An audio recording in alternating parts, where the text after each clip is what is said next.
के मुद्दे पर कल दोनों सदनों में जबरदस्त हंगामा हुआ, लेकिन सबसे ज्यादा चर्चा राज्यसभा में हुए हंगामे की है। एक रूल की वजह से कल राज्यसभा की कार्यवाही ठप पड़ गई। ये रूल है राज्यसभा का नियम 267। इस रूल के तहत कोई भी सांसद एक लिखित नोटिस दे सकता है।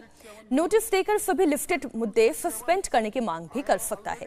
देश के सामने आए किसी भी बेहद गंभीर मुद्दे पर चर्चा की डिमांड की जा सकती है, लेकिन इस नियम में एक शर्त ये भी है कि ये सब तभी होगा जब चेयरमैन की मंजूरी होगी। कल विपक्ष ने नियम 267 के तहत एक नोटिस दिया और मणिपुर पर तुरंत चर्चा की मांग की।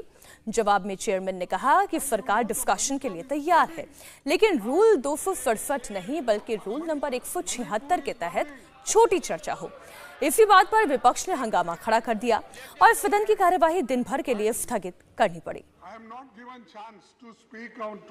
राज्यसभा में नियम 267 के तहत चर्चा पर हर सेशन में बवाल होता है।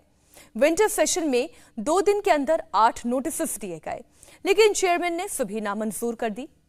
अब मॉनसून सेशन के पहले ही दिन मणिपुर पर चर्चा का नोटिस दिया गया, यह भी नामंजूर कर दिया गया। पिछले 7 साल में एक बार भी राज्यसभा में नियम 267 के तहत नोटिस मंजूर नहीं किया गया और विपक्ष इसे बड़ा मुद्दा बना रहा है। नियम 267 के तहत चर्चा अंतिम बार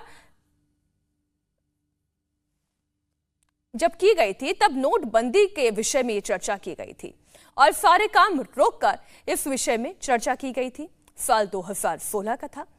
संसद में काम रोककर चर्चा के कई नियम हैं और राज्यसभा में रूल 267 के तहत जो चर्चा होती है उसमें सारे लिस्टेड काम रोक दिए जाते हैं, केवल उसी विषय पर चर्चा होती है।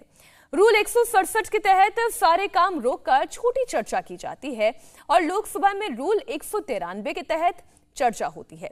इस चर्चा के बाद वोटिंग का प्रावधान नहीं होता। तो अब मसला अटक गया है। विपक्ष चाहता है 267 के तहत चर्चा हो, लेकिन सरकार चाहती है 193 के तहत ये चर्चा की जाए।